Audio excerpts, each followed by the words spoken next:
গুরুত্বপূর্ণ প্রশ্ন আমাদের, পারিবারিক প্রশ্ন, সামাজিক প্রশ্ন। সামাজিক কুসংস্কার, পারিবারিক খুব কুসংস্কার, অনইসলামিক তরিকা আমাদের দেশে আছে। বাপ মাকে এক ভাই বলছেন যে আমি টাকা পয়সা তাদের খরচ খরচা দিই, কিন্তু তারা দাবি করে, বাপ মা দাবি করে যে সব টাকা তুই দে। আর এই মুসিবতে অধিকাংশ প্রবাসীরা আছেন, ওর অধিকাংশ ছেলেরা আছেন, অধিকাংশ ছেলেরা আছেন 10 বছর 20 বছর সৌদি আরবে চাকরি করে বা বিদেশে চাকরি করে একটা পয়সাও রাখতে দেয় না। আর ভবিষ্যতে গেলেন 10 বছর পরে খালি হাতে গিয়ে করবেন কি? আপনার টাকা দিয়ে আপনার বাপ মা জুলুম অত্যাচার করে সব ভাইকে সমান করে ভাগ বন্টন করে দিল। এর চেয়ে বড় জুলুম কি করে হইতে পারে? জুলুম, জুলুম।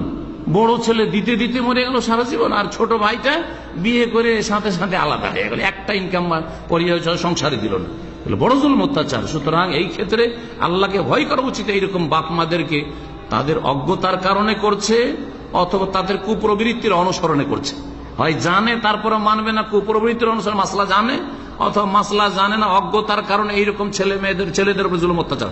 মেয়েদের উপর পারে না, কারণ মেয়েদেরকে তো উল্টা যৌতুক দিয়ে বিদায় করতে হয়, আর তারপরে যখন তখন দান দক্ষিণে দিতে হয়। আর মেয়েরা যদি চাকরি করে তারপরে ওর চাকরির টাকা ওই স্বামীর ঘরে যায়। মেয়ের টাকা পয়সার উপরে লোভ দেখাইতে পারে না, কিন্তু ছেলের উপরে বেশি জুলুম চালে আমাদের দেশের বাপেরা মায়েরা। আল্লাহ পাক ওদেরকে হেদায়েত দান করেন, জানে না মাসলা, অথবা বললাম যে কুপ্রবৃত্তির অনুসরণ, হাওয়া পরাস্তি বলা যেতে পারে। সেজন্য যেটা ফরজ সেটা শোনেন, ছেলের জন্য অথবা মেয়েদের জন্য। মেয়েরও যদি ব্যক্তি ইনকাম থাকে, চাকরি আছে ধরেন, হ্যাঁ, ব্যবসা বাণিজ্য আছে, অথবা ছেলের ইনকাম আছে, ছেলের ওপর বিশেষ করে, কারণ ভরণ পোষণের দায়িত্ব ছেলের ওপর। ছেলে আর বাপ মার কাছে নিজের ব্যক্তি মালিকানায় এত সম্পদ নেই যে সংসার চলবে। সুতরাং এইরকম বার্ধক্যে যদি বাপ মা পৌঁছে, বাপ মায়ের খরচ খরচা যাবতীয় প্রয়োজনে খরচ করে, খাওয়া দাওয়া, চিকিৎসা, বাসস্থান, পোশাক, এইসব দেওয়া ফরজ, এতটুকু ফরজ। কিন্তু বাপ মায়েরই যদি যথেষ্ট থাকে তাহলে তখন আর ফরজ থাকে না। মাঝে মধ্যে কিছু দিলেন খুশি করার জন্য, রাজি করার জন্য, এতটাই যথেষ্ট, এর বেশি কিছু ফরজ নয়। আর বাকি সব টাকায় বাপ মা নিয়ে নেবেন, নিলে আমানত। আপনার টাকা দিয়ে বাপ মা যতটা তার খরচ হলো করলো, আর বাকি টাকাটা আপনার নামে জমি জায়গা সম্পদ করে রাখবে অথবা জমা রাখবে। কিন্তু আপনার টাকা আমার টাকা নিয়ে ভাইদেরকে দেবে, বলবে যে ঠিক আছে আমার নামে প্রপার্টি হইলো, তোর মায়ের নামে হইলো, আর তোরা 5 ভাই মিলে ভাগ পাবি, এটা হারাম কাজ।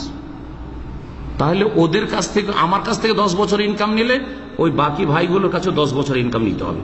এটা নিশ্চয়তা কেউ দিতে পারবে? আমিও পারবো না। পারবেন?